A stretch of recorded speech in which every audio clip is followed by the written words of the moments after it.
okay, of what we presented last year, which is a report on religious freedom in the entire world for all religions.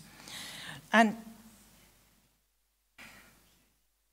the real report, the entire report, is this brick, okay? So we are going to show you a summary of the summary of this, okay? Which is really the work of a team of 70 people in the world, of which I have been the editor-in-chief for 4 editions of this brick, okay? So we are going to see now this image because it gives context to the harrowing situation that we just heard from our brothers from the Jewish confession.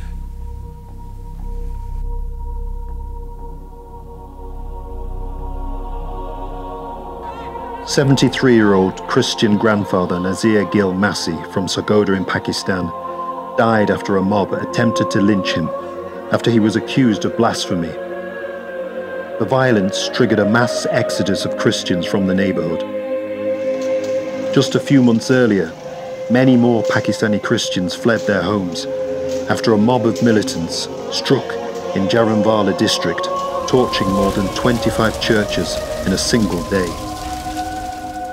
Some of the incidents recorded in a new report by Catholic charity Aid to the Church in Need called Persecuted and Forgotten, a report on Christians oppressed for their faith. Persecuted and Forgotten assesses the situation in 18 countries where religious freedom violations against Christians are of particular concern. Covering the period from August 2022 to June 2024, Persecuted and Forgotten discovered that in many of the countries surveyed, human rights violations against Christians had increased since the last report. Findings included the following. The epicenter of militant Islamist violence has shifted from the Middle East to Africa. Militant Islam was a key factor in explaining why Africa was the only continent where persecution increased in all the countries reviewed, with evidence suggesting the growing reach of transnational jihadi groups. In Burkina Faso and Mozambique, ongoing Islamist insurgencies have led to a mass displacement of Christian communities, as extremists specifically targeted believers in both countries.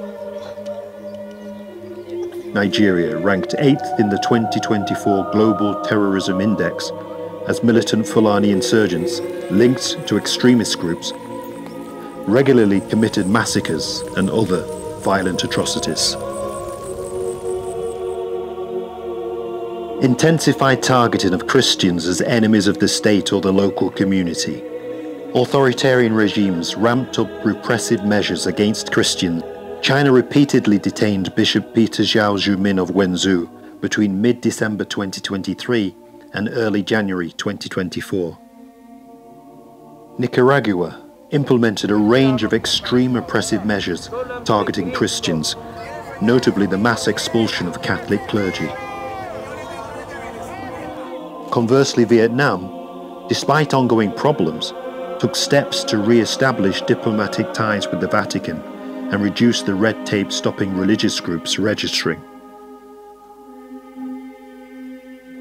State and non-state actors increasingly weaponized existing and new legislation, criminalizing acts deemed disrespectful to the state religion as a means of oppressing Christians and other minority religious groups.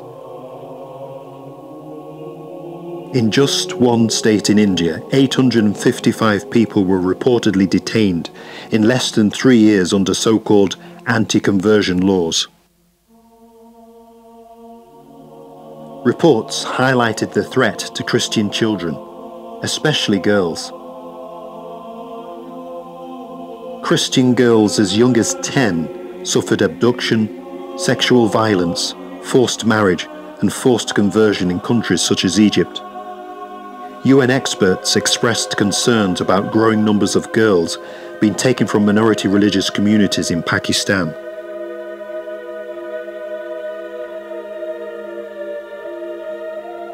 In schools, a culture of discrimination was reported with students banned from marking Christian feasts in Turkey, and hate material against Christians and other religious minorities remaining in school textbooks in a number of countries.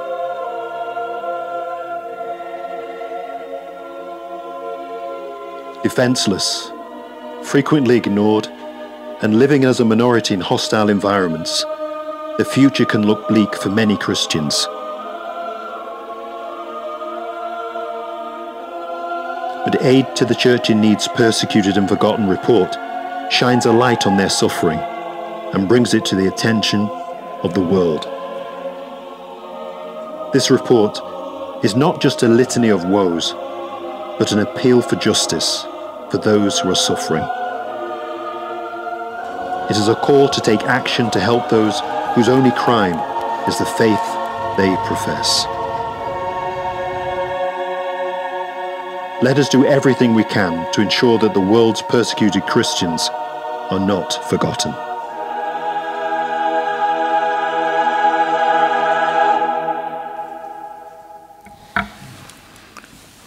So here I just want to say that I want to give the red lights that we are going to see today across the world are lit for them, okay? For all those that we also heard from Mr. Stranitz, and all those who are ready to die for their faith. So just one point of reflection while we walk the streets later today.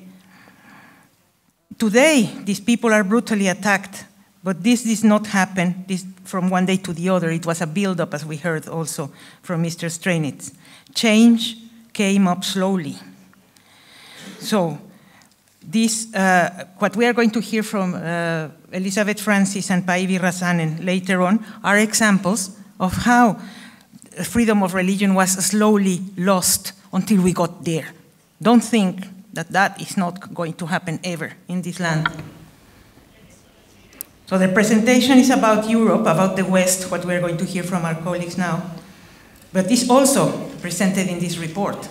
It's not that we are ignoring that. It's also here. And what you read now here started the way they will explain us. How will it be within 10 years here? It's up to us now. The choice is ours. Thank you. Děkujeme. Děkujeme. Thank you, Marcela.